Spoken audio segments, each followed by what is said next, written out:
আসসালামু আলাইকুম ওয়া রাহমাতুল্লাহি ওয়া বারাকাতুহু। প্রিয় প্রবাসী ভাইয়েরা, আশা করি আপনারা প্রত্যেকেই ভালো আছেন।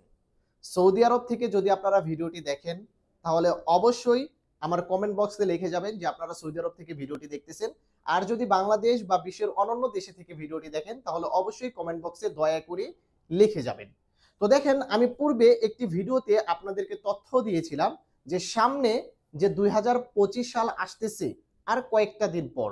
এই ২০২৫ সালে যারা সৌদি আরবে আসতে চাচ্ছেন, তাদের সৌদি আরবে আসার পূর্বে কোন ধরনের প্রিপারেশন নেওয়া উচিত, এরকম একটা ভিডিও কিন্তু আমার এই চ্যানেলটিতে দিয়েছিলাম। তো ওই ভিডিওটি পাওয়ার পর অনেকেই বিভিন্ন রকম কমেন্টস করেছে, বিভিন্ন রকম প্রশ্ন করেছে এবং তাদের সেই প্রশ্নের উত্তর স্বরূপ আজকের ভিডিওতে পার্ট 2 হিসেবে আপনাদের সামনে হাজির হয়েছি।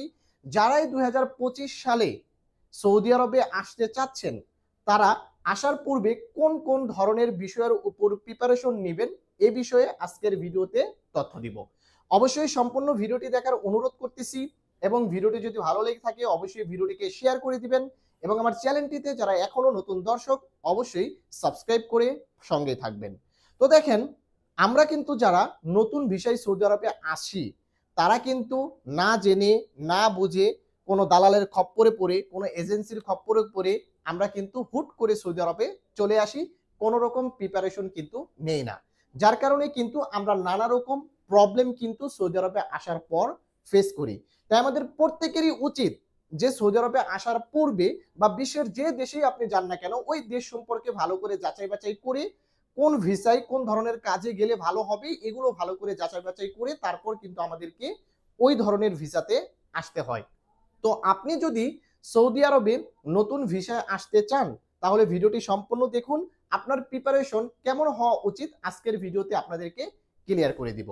তো নাম্বার 1 হচ্ছে, আপনারা যারাই সৌদি আরবে আসতে চান, এট ফার্স্ট আপনাকে যাচাই বাছাই করতে হবে যে আপনি কোন ধরনের ভিসাতে সৌদি আরবে আসবেন। সৌদি আরবে কিন্তু নানা রকম ভিসা রয়েছে। ফ্রি ভিসা রয়েছে, কোম্পানি ভিসা রয়েছে, মালিকানা ভিসা রয়েছে, টেম্পোরারি ওয়ার্ক ভিসা রয়েছে, ওমরা ভিসা রয়েছে, ঠিক আছে, জিয়ারা ভিসা রয়েছে। এরকম নানা রকম ভিসা কিন্তু আছে। আপনি যদি কাজের ভিসাতে আসতে চান, তাহলে অবশ্যই আপনাকে ওয়ার্ক পারমিট ভিসাতে কিন্তু আসতে হবে। আর আপনি যদি অন্য কোনো ভিসাতে এসে উমরা টুমরা করে চলে যাবেন, সেটা আলাদা বিষয়। এখন যদি আপনি কাজের ভিসাতে আসতে চান, তাহলে অবশ্যই আপনাকে হয় ওয়ার্ক ভিসাতে আসতে হবে, আর এই ওয়ার্ক ভিসাটা অবশ্যই কোম্পানি বা ফ্রি ভিসা বা মালিকানা ভিসা কিন্তু হতে হবে। কেউই কিন্তু টেম্পোরারি ভিসাতে আসার চেষ্টাও করবেন না, কারণ টেম্পোরারি ভিসাতে আসার পর কিন্তু আপনার ইকামা হবে না এবং নির্দিষ্ট একটা সময় পর কিন্তু আপনাদেরকে সৌদি আরব থেকে চলে যেতে হবে। তাই যারাই নতুন করে সৌদি আরবে আসবেন কাজের ভিসাতে, তারা অবশ্যই ফ্রি ভিসা, কোম্পানি ভিসা বা মালিকানা ভিসা, এই 3 ধরনের ভিসাতে আসার চেষ্টা করবেন।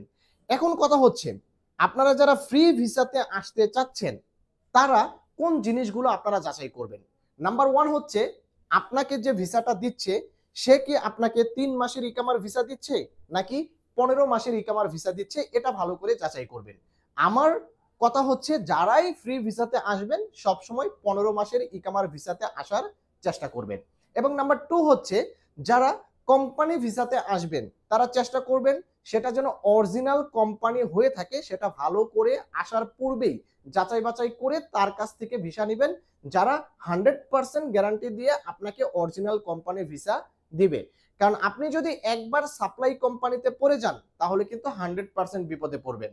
বর্তমান সময়ে সাপ্লাই কোম্পানিরা এক ধরনের ব্যবসা শুরু করেছে, আর তাদের সেই বিজনেসের খপ্পরে যদি আপনি একবার পড়ে যান, তাহলে কিন্তু লাখ লাখ টাকা খরচ করে সৌদি আরবে আসবেন ঠিকই, কিন্তু সৌদি আরব থেকে কিন্তু তেমন কোনো টাকা পয়সা ইনকাম করতে পারবেন না।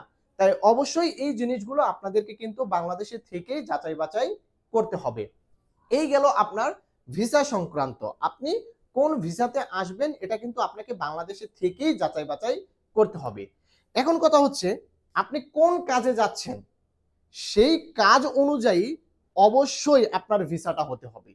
যেমন ধরেন, আপনি সৌদি আরবে আসতেছেন কোনো একটা বাকালাতে কাজ করবেন, তাহলে সেটা অবশ্যই কোনো একটা মুআসাসার ভিসা হতে হবে এবং সেই বাকালাতে যে আপনি কাজ করবেন, সেই বাকালার কাজের ধরন অনুযায়ী আপনার মেহনাটা হতে হবে।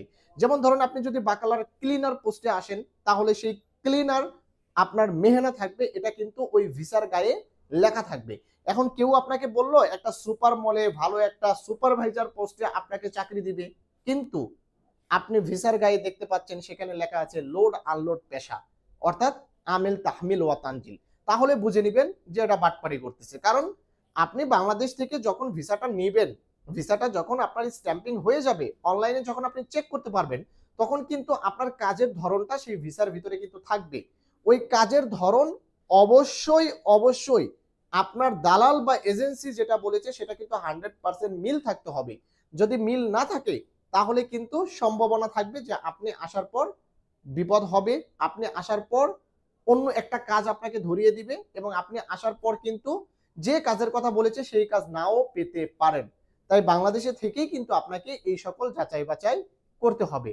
অর্থাৎ যারাই বর্তমানে সৌদি আরবে আসতে চাচ্ছেন না কেন, তারা কোন ধরনের ভিসাতে যাবেন, ওই ধরনের ভিসাতে গিয়ে আপনি কাজ করতে পারবেন কিনা, বা যে পেশা অনুযায়ী আপনাকে কাজের কথা বলেছে যাওয়ার পর আপনাকে ওই কাজটা দেবে কিনা, এটা ভালো করে কিন্তু আপনাকে বাংলাদেশে থেকেই যাচাই বাছাই করতে হবে। তো এই হচ্ছে আজকের কথা, বেশি কথা বলবো না। পরে নেক্সট ভিডিওতে আপনাদেরকে আরো অন্যরকম কিছু তথ্য দিব কোন ধরনের প্রিপারেশন নিয়ে আপনারা সৌদি আরবে আসবেন। তো যারা সম্পূর্ণ ভিডিওটি দেখেছেন ধন্যবাদ সকলকে, এবং অবশ্যই ভিডিওটিকে শেয়ার করে দিবেন, কারণ আপনার একটা শেয়ারের বিনিময়ে কিন্তু যারা নতুন প্রবাসে আসতে চাচ্ছে তারা কিন্তু সচেতন হতে পারবে। ধন্যবাদ সকলকে, ভালো থাকবেন, সুস্থ থাকবেন, সকলকে জানাচ্ছি আসসালামু আলাইকুম।